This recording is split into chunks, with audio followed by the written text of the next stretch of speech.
आपल्या आईची भाषा आपण लाजून नाही, ठासून बोलायला पाहिजे. वा बबन. हा मग आपण कशामध्ये अडकलं?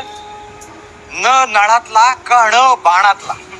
आजच सकाळी अमयला पण एक धडा शिकवला, म्हणजे धडा शिकवायला चांगला आहे. म्हणजे बेसिकली एक किस्सा असा झाला की सकाळी आम्ही गेलो तर गावाला आल्यावर आपली टोन कशी एकदम पूर्ण चेंज होऊन जाते, पूर्ण गावठी टोनमध्ये. काय वाय कुठे आहेस असं तसं सगळं, इकडे तिकडे गाय ग भय हे सगळं असं असत वाटतं. आज सकाळी असंच आम्ही गेलो विहिरीवर आणि अमय तिकडे बोलला, अरे सकाळी, म्हणजे इकडे नोटीस करा तुम्ही सकाळी.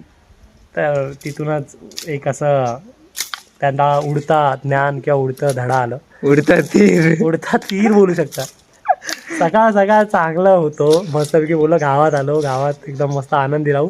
सकाळ सकाळ एका शब्दावरून अमयला ज्ञान शिकायला भेटलं. सकाळी नाही सकाळी. तू शिकलायस ना तू? हां ना, असं झालं. पण मला असं वाटतं की बघा, शेवटला मराठीच भाषा आहे ती. हा मान्य आहे, शब्दार्थ ते योग्यच वापरले पाहिजेत. पण मला लाज नाही वाटत.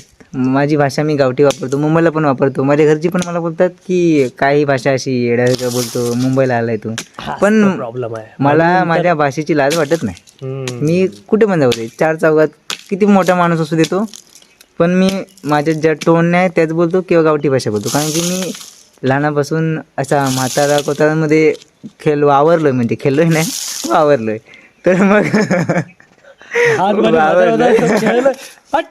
वावरलोय तर कसं मला ते आवडतं. कारण की त्यांनी काही भाषा आपल्याला दिल्या आहेत जाताना, म्हणजे त्यांचे एक बोलण्याची टोन असेल किंवा ते काय जे बोललेत जुने शब्द त्यांनी वापरलेत ते मी अशी जोपासलेत, ते मला आवडतात बोलायला. किंवा पण कसं असतं ना, पाणी प्यायचं असतं आणि पाणी पण प्यायचंच असतं.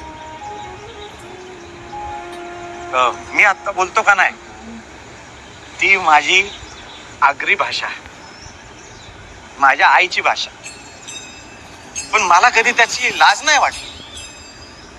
तुम्ही विसरलात, तुम्ही मराठी भाषेला विसरलात, मराठी मातीला विसरलात, तुम्हाला लाज वाटतं अशी भाषा वापरायला. चांगलं सांगत तर ठीक आहे, पण सगळं चांगलं सांगणार ना लय भाराचं असतं. हां मग